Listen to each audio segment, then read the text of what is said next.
Just allow the eyes to gently close.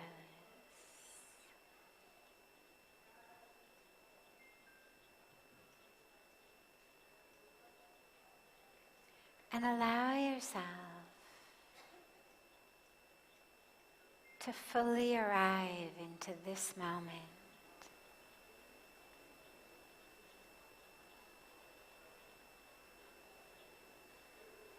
You'll notice that the mind is jumping around. Where you've been, where you're going, noises around you, sensations and smells.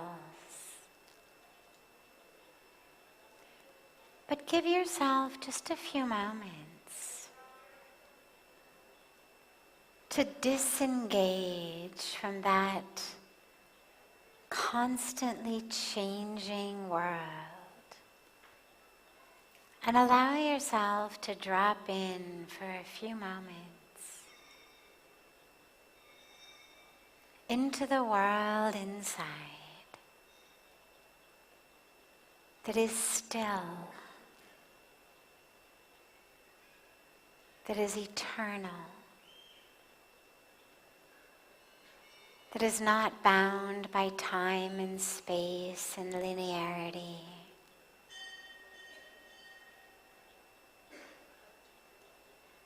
That's not bound by laws of stimulus and response.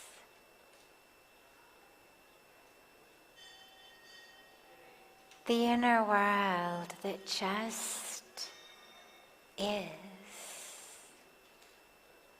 Just a constant, quiet, spacious, eternal experience of isness.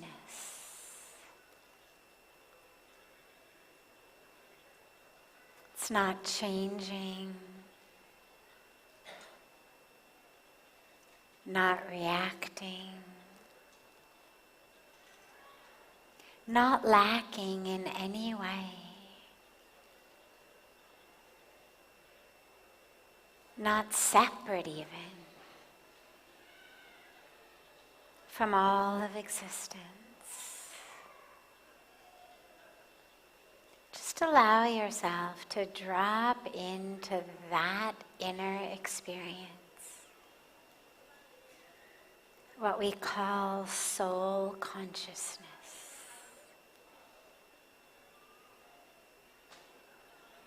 As you close your eyes, the first thing we're always conscious of is the body. But then you drop deeper. And then we become conscious of our emotions and our stories and our thoughts. And then you drop deeper.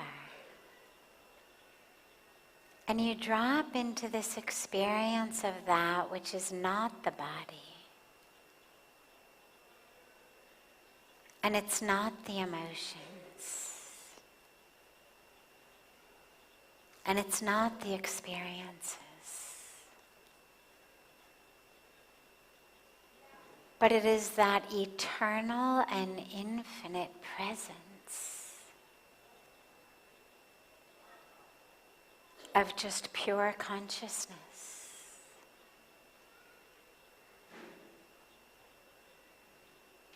Allow yourself to just rest there for a few moments.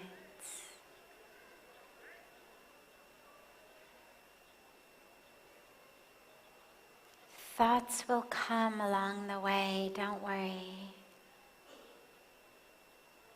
Don't get distracted by them. Just allow them to blow through your mind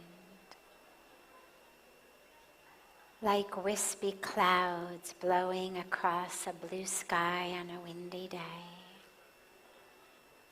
And just keep drawing your awareness, your attention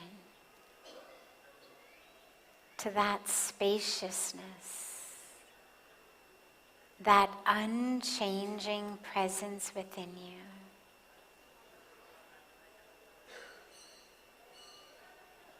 The consciousness itself, not the object that you are conscious of,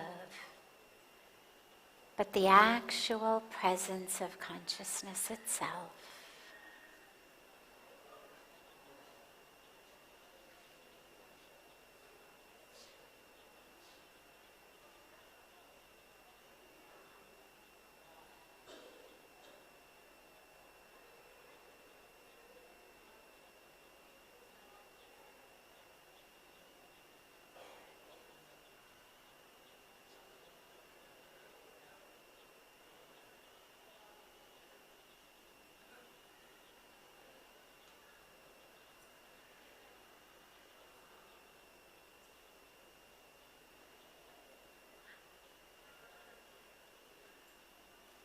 Slowly and gently, bring the palms of your hands together at chest level in Namaste.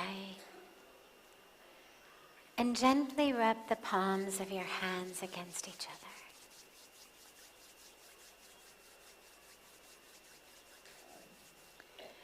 Press the palms of your hands into your closed eyes.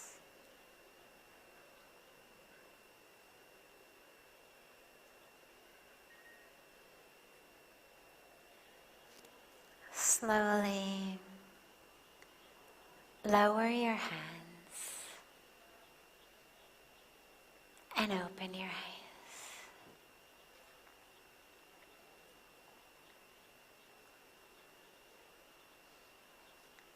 Welcome to Satsang.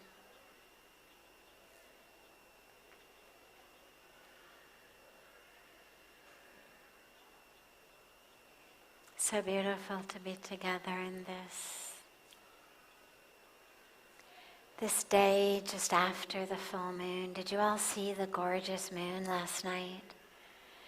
It's a very, very powerful time. We're now entering the month of Kartik, which is a very sacred month in the Hindu tradition.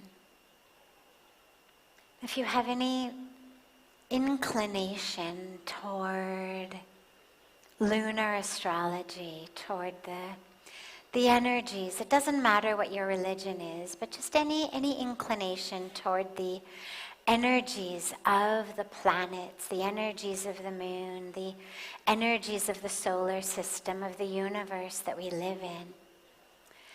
This next month is a very powerful time for sadhana. It's a very powerful time for prayers, for puja. Whatever type of spiritual activity touches you, it's a really, really powerful time for that, especially for traditions and practices in the devotional or bhakti lineage. So whatever mantras, prayers, pujas, kirtan, meditation, whatever you do, just allow yourself to be a little bit more focused and sincere and dedicated to it for the next month. And allow your heart to open, to allow a little bit of that bhakti in. Even if you're a committed Gyan yogi, just allow the possibility of some bhakti this month. It's a month very, very precious and auspicious to worshippers and lovers of Bhagawan Krishna. But not only Bhagawan Krishna, but any aspect of that bhakti tradition. It's a time when people will bathe in Ganga every day or bathe in Yamuna every day. Make sure to have their morning prayers, their evening prayers. It's a very, very prayer-filled, love-filled, sadhana-filled next month. So yeah, if you've got any inclination toward aligning your practice with the powers of the universe, this is a very auspicious time to do so.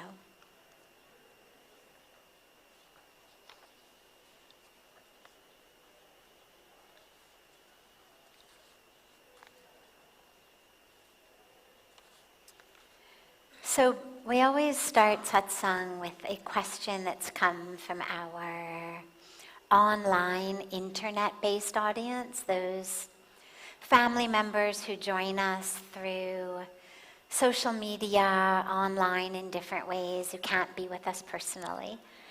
And then we'll open it up to any questions that any of you have. There's a microphone right here, so don't be shy. Just come up and ask your questions. But we'll start with one that came in advance. If everything in life, including our thoughts and actions, is part of a divine plan of karma, where does free will truly come into play? Is our free will simply a reaction to what is already destined? Or do we have the power to shape our destiny consciously? How can we reconcile the feeling of being guided by fate with the spiritual responsibility of making conscious choices? This is asked by Jayesh Gwalani on Facebook. So this is an age-old and always very important question of this interplay between free will and karma and destiny. So let me give you the pieces of it.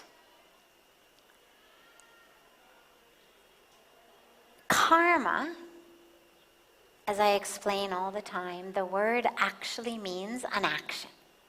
That's what the word means. Karma means action. And spiritually, we believe pretty much the same thing that Newtonian physics tells us, which is that every action has a reaction, right? We all learn this in, 7th grade science. Every action is going to have a reaction. Now, in karma of life, it's not quite exactly the same as in physics, but it's similar. You give pain, you will receive pain. You give goodness, you will receive goodness. You do things that are selfless, you will receive what we speak of as punya, merits, plus points, gold stars from the universe. You do things that are wrong, bad. We don't believe in that evil, but just that are out of ignorance. And in that ignorance, you've acted selfishly, or with lust or greed or ego or arrogance or anger. And you've brought suffering to others. That is what we call pap, sin.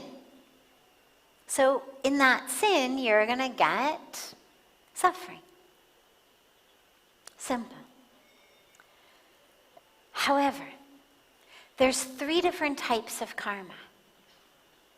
That which is long-term karma, so I do it now, and I'm going to see the fruits like years and years and years and years and years from now, maybe even in my next birth. Then you've got your short-term karma.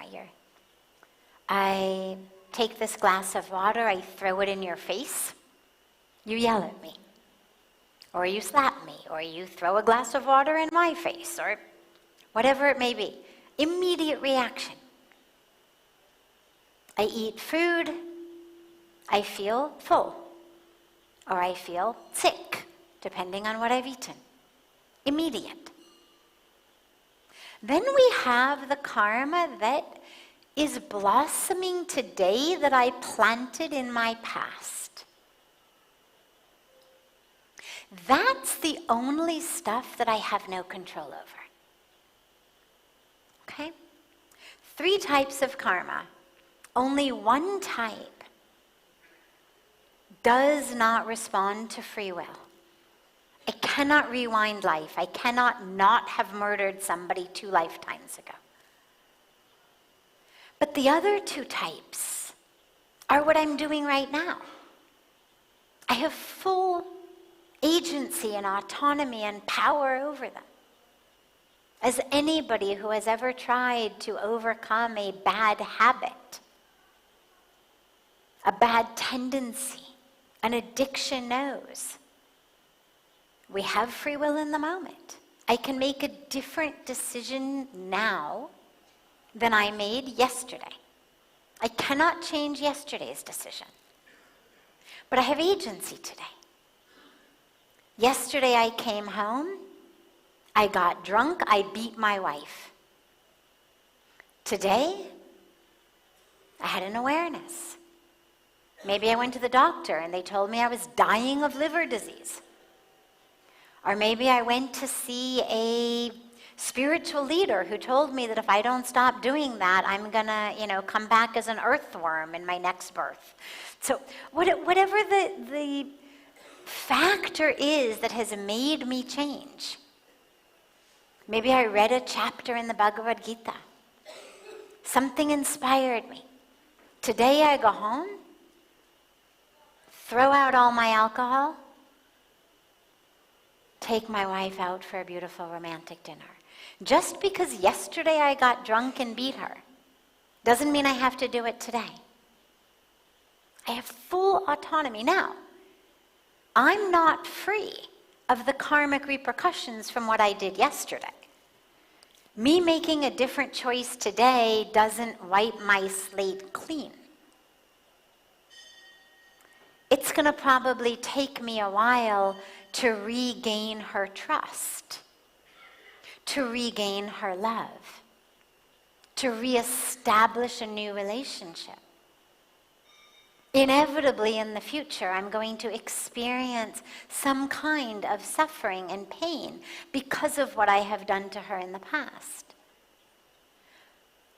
But from today, I can change my immediate karma, and I can change the long-term karma that I am creating for today, from today.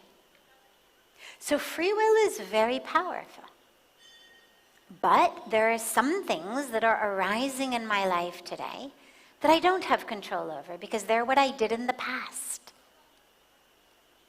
If as a kid I ate lots and lots and lots and lots of candy and I never brushed my teeth, I can't undo the cavities in my mouth today. Just because now I'm a good brusher and flosser isn't going to repair my teeth from what I did when I was a kid. But it will prevent me from causing further damage. Right? So that's where free will comes in. Now, in terms of the deeper aspects of my karmic past being that which has brought me, for example, to go to see the doctor who told me that I have liver disease from my drinking and I better stop, or that brought me to go see the holy person or to read the Gita that inspired me to stop. That's also part of my karmic past. So in a way, yes, we can look at much of that which is happening and explain it by things of the past. There's actually a very interesting book out that I've started reading recently by a Stanford professor on neurology about free will. His perspective being from a neurologic standpoint that we have no free will. I'm waiting to get enough into the book until I can figure out exactly where I totally disagree with him. I know that I will totally disagree with him. I'm just not far enough into the book to get a handle on it yet.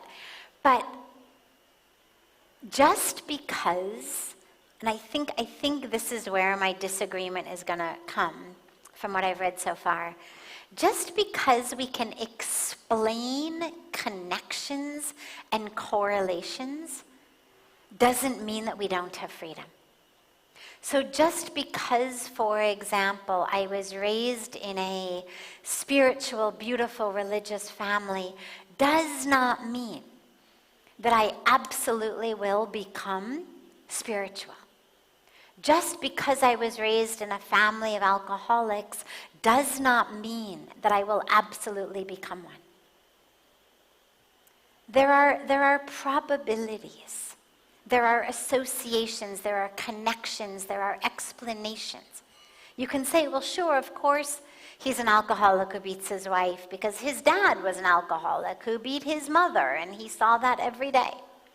It's an explanation. But it does not mean that he doesn't have free will to change. So I'll tell you more about my arguments once I get farther into the book. But the professor who wrote it is brilliant, and I love him. So I'm looking forward a bit to the challenge. But we have total free will. Absolute free will. This is why, by the way, you don't have to take my word for it. But if you look at any religious tradition, not just today, but from the beginning of time, any philosophical tradition, anybody teaching you anything, from a nutritionist or a doctor who tells you you better exercise or quit smoking or change your diet,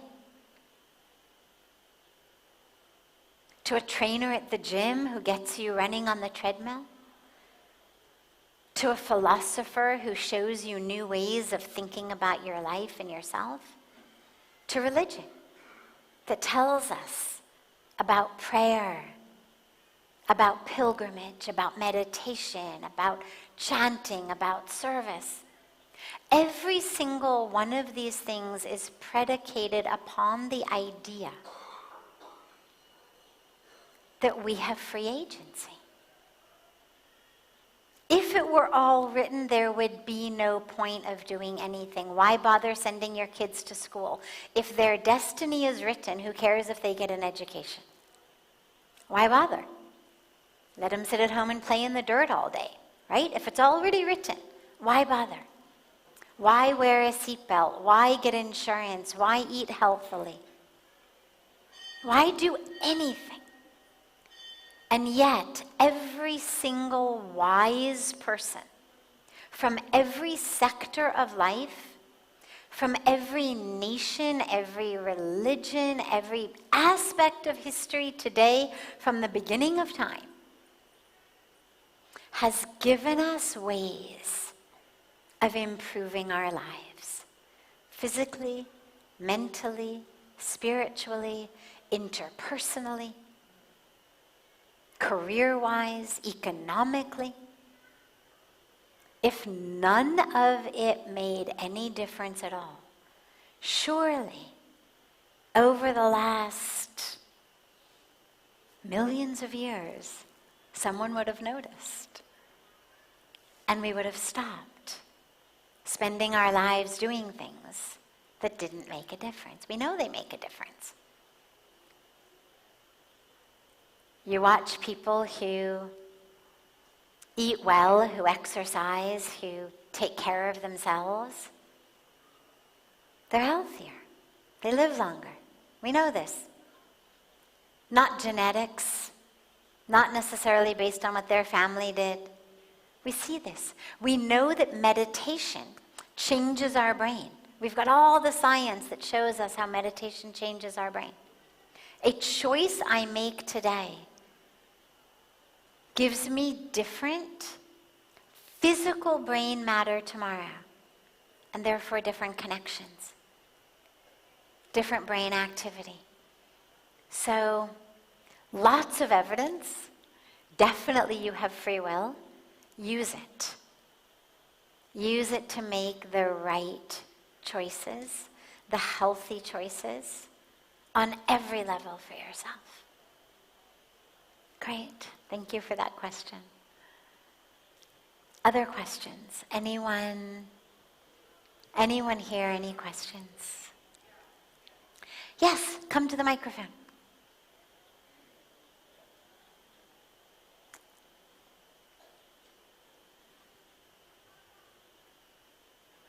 Yes, namaste.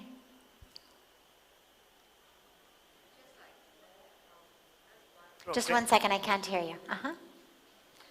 I want to know, how does one progress in one's spiritual life when we go back home and in our day-to-day world? Taking this progress of our spiritual life back home, it's beautiful. First and most important piece is let yourself have deep spiritual experiences while you're here. If you are truly changed while you are here, the changed you goes back. I'm going to repeat that because it's really important. If you truly change while you're here, the changed you goes back. So while you're here, make sure that you let yourself really change. And then, when you go back, don't wait till you go back. While you're here, write down on paper or on your phone or on your laptop or whatever you use, but get it down in some way that's not just in your mind. How you are going to construct your lifestyle when you go back that is in alignment with the change that you have begun to experience here. Inevitably, there will be things that you need to remove from your life in order to make room for new things that you want to bring into your life. Figure that out. What do you need to cut out so that you have more room for the things that you want to do? Set up a daily schedule. What will your daily schedule be? What will your weekly schedule be? Because some things are daily, some things are more weekly. Get it all down while you're here. And start living by that while you're here.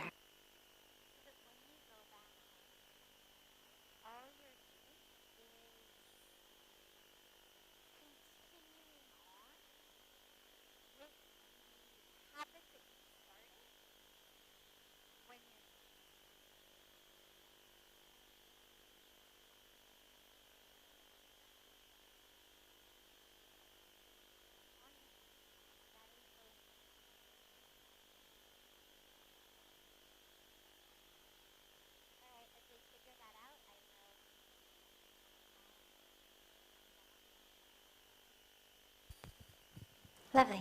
Oh, now I'm back.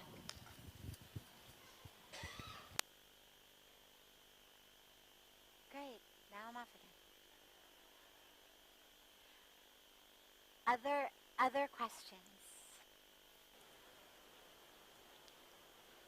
Any other questions? Yes, as long as you're there. Well, kind of following up on the previous questions, how do you coexist with people in our lives when we go back that are corrupt or evil people that we have to sometimes see or deal with?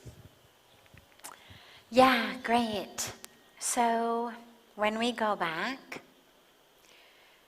how do we coexist with those who are evil, those who are corrupt, those who are wrong, those who are living according to completely different values, ethics, priorities, worldview than us?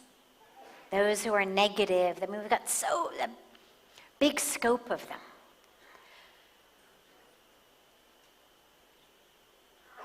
In the beginning, avoid them as much as you can.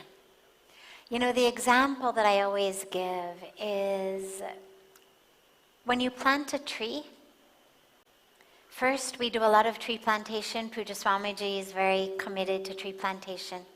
When you first plant a tree, you have to put a tree guard around the tree because the tree is very tender. Monkeys will eat it, dogs will eat it, cows will eat it, everything will eat it. So you put a little tree guard around it. And then in the days when we used to use metal tree guards, we'd have to put guards to guard the tree guards because people would steal the metal and sell it. As the tree grows and the roots get very strong in the ground and the tree gets very big, you no longer need a tree guard. Then the monkeys can come, the dogs can come, the cows can come, swing on the branches, lie in the shade, pee on the trunk. Doesn't matter. Nothing impacts the tree. No tree guard necessary. Same thing is true with our spiritual growth. In the beginning, we need a little bit of that guard, meaning we need to the extent possible, allow ourselves to grow in soil that is safe, that is nourishing, that is nurturing. Surround yourself with a community, and it doesn't necessarily have to be a big community. It could be a community of 2. But nonetheless, a community that is in alignment with your values, your ethics, your priorities, your way of being. Slowly, slowly, slowly, as those roots get strong, you can go anywhere. I've seen Pujya Swamiji in every single circumstance, with every single type of person, including being in jail. Not behind bars, but giving talks to prisoners in jail. We've been in jails. Go anywhere. Be with anyone. Not impacted. Not impacted in a room full of violent criminals. But I wouldn't do that at the beginning. So when you first go back, I would say, to the extent possible, and it's not always possible. Sometimes those people are in your family. Sometimes they're in your workplace. Sometimes they're your next door neighbor. So to the extent possible, avoid those influences as much as you can for as long as you can. Ideally, as life goes on, you want to have the freedom and have the strength to go anywhere, to be with anyone, and not lose yourself. But it takes a while to get that level of strength and grounding. If you can't avoid them because they're in your family or your workplace, see how much you can not engage with them on levels of conflict. So, they want to load the dishwasher like this. You know that it makes much more sense to load it like that. Let them load it the way they want to load it. Right? Pick your arguments. It doesn't mean you become a doormat. It doesn't mean you let people walk all over you. But what it means is that you pick your fights. Can you deal with the dishwasher being loaded in a way that you know is wrong? How much can you deal with? So can you deal with watching this guy walk down the street? Just do it. Ask yourself, the key question all the time for me is it worth it? Is it worth it? Is me getting upset about something going to actually change the situation? You know, in the age of social media, we've come to believe in a way that there is some benefit there's some benefit in just being angry? That there's some benefit in just being outraged?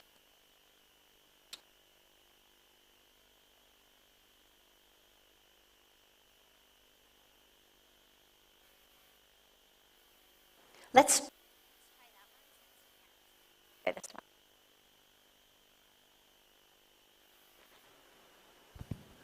Thanks. All right, so now we'll have 2 microphones. Ask yourself, is it worth it? Is it worth it? Simply being angry and outraged and yelling into the universe doesn't solve anything. Now, there are situations in which, even if it doesn't solve anything, it's important. Wars, human rights abuses. Even if you single-handedly cannot solve the problem, it is important that you get angry about it. Because the minute we stop getting angry about it, we become complicit in it. And yet, simply being angry about something doesn't mean that that's what takes over my day. It doesn't mean that I spend all day long on social media reading posts from other people who are angry and commenting on them and sharing everything. I experience the anger, I acknowledge the anger. If there is anything I can do, I do it. If there is not, I move on about my day in as much integrity with what I know to be right as I can, being aware that I am angry about this, but simultaneously being aware that there is nothing I can do. I will lend my voice. I will sign petitions. I will vote in certain ways. I will, whatever it may be. But I will stop thinking of my anger as the cure in and of itself. Because all that does is poison us. Right? It's like they say, anger is like drinking the poison but expecting the other guy to die. And tragically, the anger that we feel about other people's evilness, corruption, wrongness, and on lesser levels, just their negativity or their annoyance or whatever it may be. The anger doesn't actually change them. And so you've got to ask yourself, is it worth it? Or is it just handicapping me in such a way that I can't live my life? Right? That I can't step into the role I am meant to step into. Because I am so thwarted by, paralyzed by that anger. Or, as in cases that we've talked about, where my anger actually ends up harming me because I make bad decisions in my anger that actually could end up seriously backfiring. And so you want to be really aware. Where and how is anger useful? In terms of me spitting it into the world. And the times and places it is are, for example, when it's collective, when it has a specific aim and ask in mind, and when the collective of us has some power to make that ask happen. Huge movements throughout history have been catalyzed by anger. But the anger is just the energy that begins them. It's not what ends up running them. What ends up running them is a lot of planning and strategy, calmness, intelligence. And whether it's aspects of, ending human rights abuses, whether it's civil rights, whether it's gender rights, whatever it may be. Huge movements throughout history have been catalyzed by anger. So I'm not against anger in general. But the anger over that about which we absolutely have no control, and in which we stand alone, not in a collective. And the anger is killing us and not touching the system, is the time when we realize, all right, I acknowledge it, I notice it, it is there, it is wrong, I refuse to be part of it, and yet I have something else I'm supposed to achieve with my life. And this anger is paralyzing me from doing so. And we work to let it go. We were speaking last night about letting go of the fruits of, the attachment to the fruits of your labor. Like, okay, I've screamed, I've yelled, I've tweeted, I've, done all the things that I know how to do. And nothing has changed.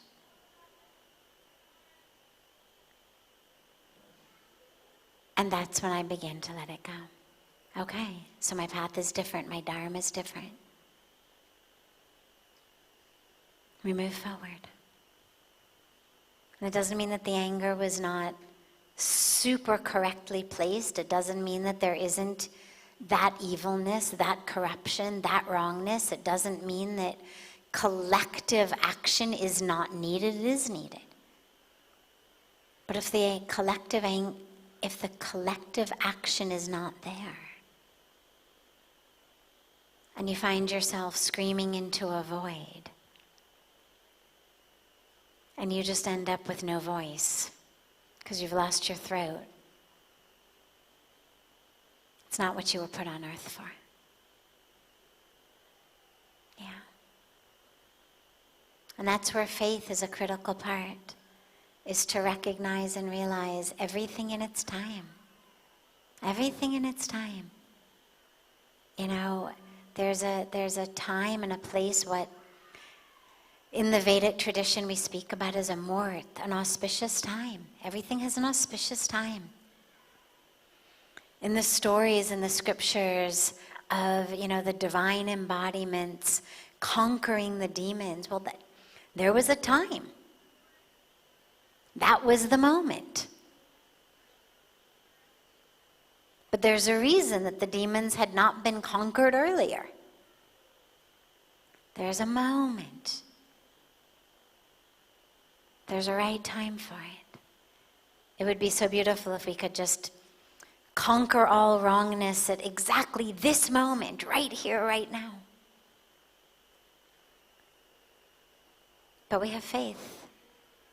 We're going to do our part. We're going to play our role fully and completely, knowing that if the divine had intended some specific piece of work from us, we would have been sent the tools, the abilities, the skills, the resources to do it.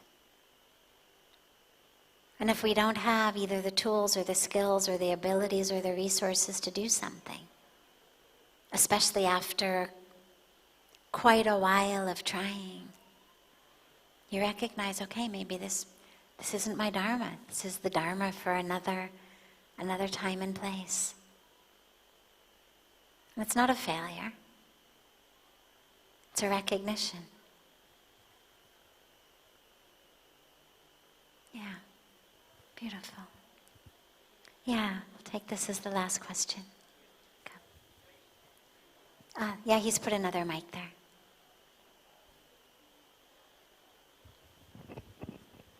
Good evening. In Bhagavad Gita, Can you speak a little bit more into the mic? In Bhagavad Gita it is mentioned, karmanneva adhikaraste ma phaleshu kadachina. So you have control only on your deeds, but not on the results. So you don't, you work with a sense of detachment. Yes.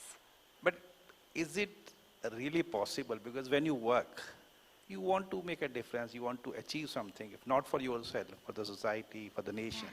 If we are totally detached from the results, can you work?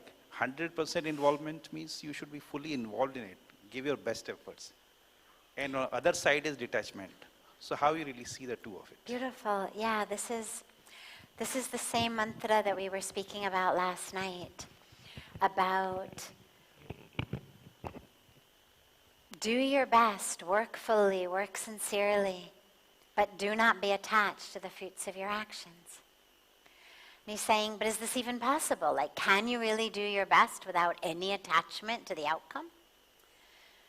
Well, that's the challenge and the opportunity. There's one outcome that we do actually have control over. And ultimately, that's the outcome that we are meant to really work on, which is the internal outcome. There's an external outcome, there's an internal outcome for everything we do. We have no control over the external outcome. Is the project going to work? Is my boss going to like it? Is the company going to take it up? Will the people buy it?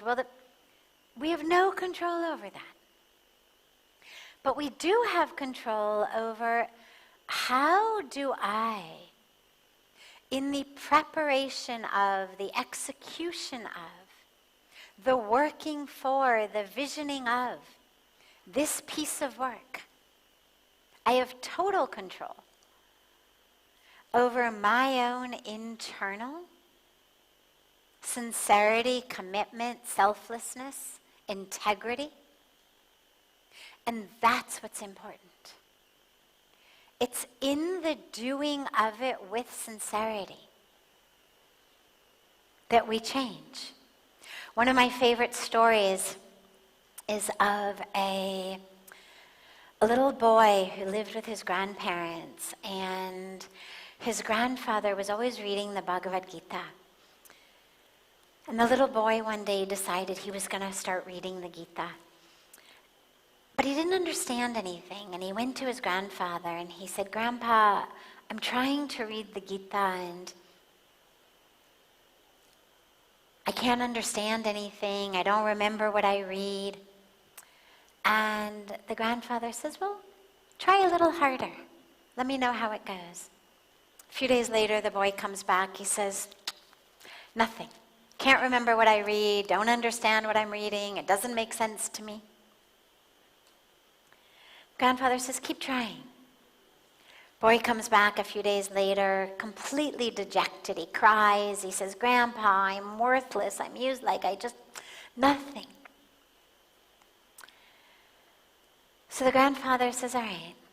He says, "Instead of reading the Gita, take this basket." And he gives him the basket that they used to carry coal in. And they used to use coal for burning in the stoves and things. And he says, "Take this basket and take it down to the river and bring me back a basket full of water." And the boy thinks, this I can do. Manual labor, no problem.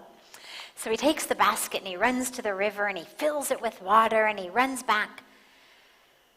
But it's a basket, it's not a bucket. And so by the time he gets back, all the water has fallen out. And he's very dejected, and his grandfather says, "Go, try again, run faster." The boy again gets his basket full of water, runs back.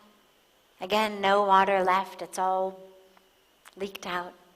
And he says, "Grandpa, can I get you a bucket of water instead?"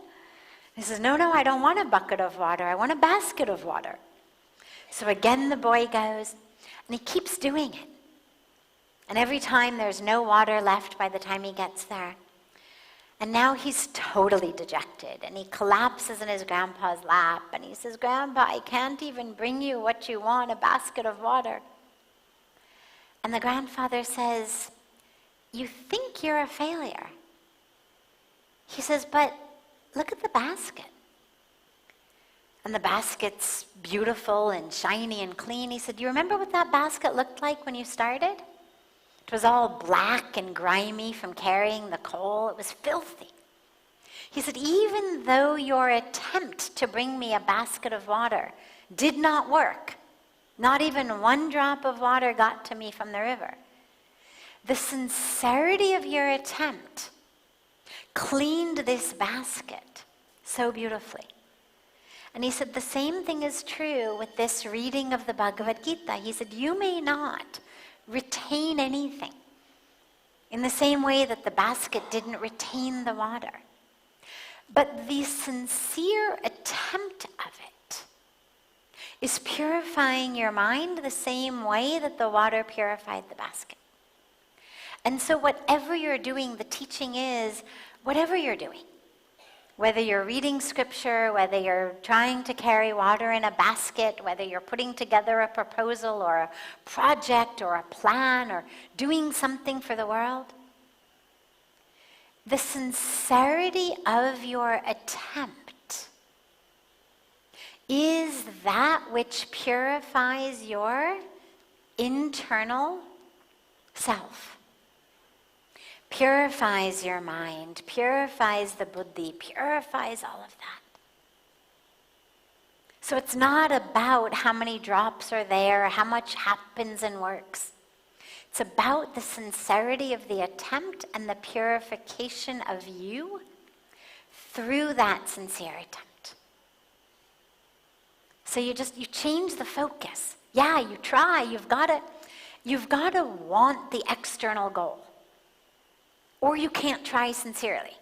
If the boy knew ki sambhavniye, there's no way I'm going to get a drop of water, then he's not going to try. He's not going to really work for it. You've got to believe in it. But simultaneously you recognize that all I have control over is my own sincerity, my own integrity, my own commitment and dedication. And that ultimately is what's propelling me on my spiritual path. The rest is in God's hands. Great. Have a beautiful, beautiful rest of your evening. And a beautiful day to all of our family joining us online. And be sure, by the way, as always, to make sure that you're also benefiting, whether you're staying at Parmarth Niketan or not. You're welcome to join us for all of the daily beautiful activities, the yoga and meditation and philosophy and yagna and, of course, the beautiful Ganga Arati.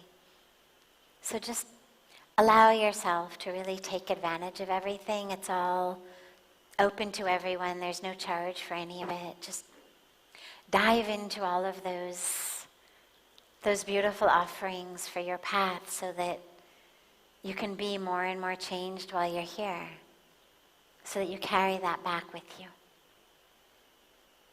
Beautiful, and I look so forward to seeing you all tomorrow. So much love to you.